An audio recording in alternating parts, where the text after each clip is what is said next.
السلام عليكم ورحمة الله وبركاته.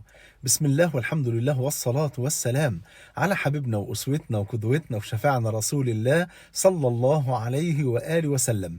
ما هي الأسباب الستة التي تجعلك تفوز بشفاعة النبي صلى الله عليه وسلم يوم القيامة؟ نعرف بعد ما نصلي على النبي صلى الله عليه وسلم، والكلام للرجال وللنساء.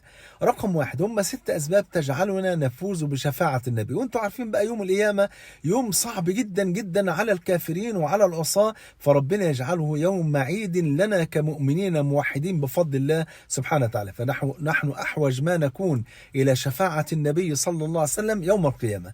طيب، السبب الأول هو أن يموت العبد على التوحيد وإخلاص العبادة لله سبحانه وتعالى. قال صلى الله عليه وسلم كما عند البخاري: أسعد الناس بشفاعتي يوم القيامة من قال لا إله إلا الله مخلصا من قلبه. الله أكبر.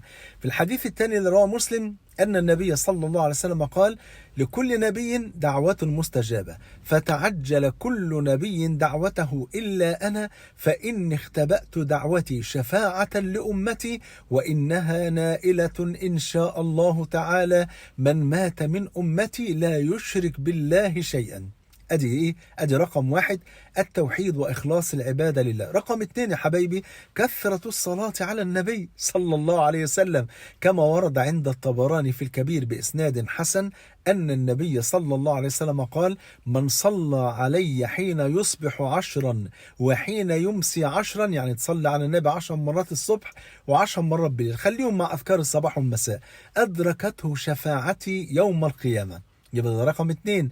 رقم ثلاثة، الدعاء المطلق. يعني ايه؟ بأن ندعو ونقول، كل واحد فينا يقول: اللهم شفع في نبيك صلى الله عليه وسلم. ويا حبذا لو كان هذا الدعاء في الثلث الأخير من الليل بفضل الله سبحانه وتعالى.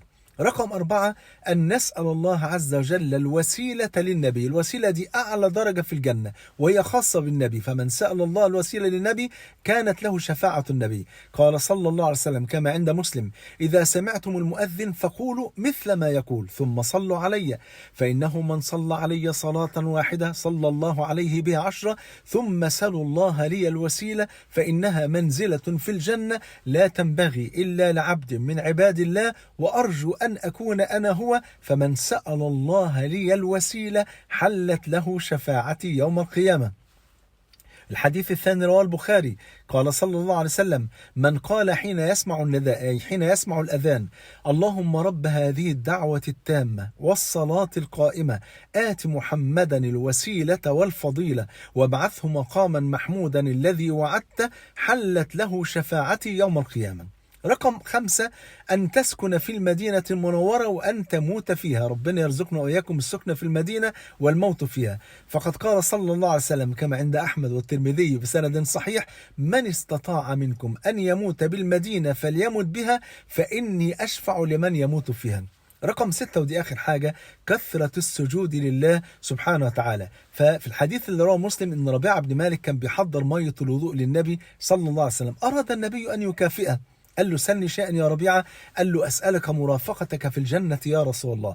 قال له: أو غير ذلك؟ قال: هو ذاك. قال: فأعني على نفسك بكثرة السجود لله، فإنك لا تسجد سجدة لله إلا رفعك الله بها درجة في الجنة. في رواية بقى عند أحمد بسند صحيح، قال له ربيعة: حاجتي يا رسول الله أن تشفع لي يوم القيامة. فقال له صلى الله عليه وسلم: فأعني على نفسك بكثرة السجود لله، فإنك لا تسجد سجدة لله إلا رفعك الله درجة في الجنة. يبقى الأسباب الستة، يبقى الأسباب الستة التي تجعلنا نفوز بشفاعة النبي يوم القيامة: التوحيد وإخلاص العبادة لله، كثرة الصلاة على النبي، الدعاء المطلق بأن يشفع فينا نبيه، سؤال الله الوسيلة للنبي، سكن المدينة المنورة، كثرة السجود لله. فاللهم شفع فينا نبيك صلى الله عليه وسلم.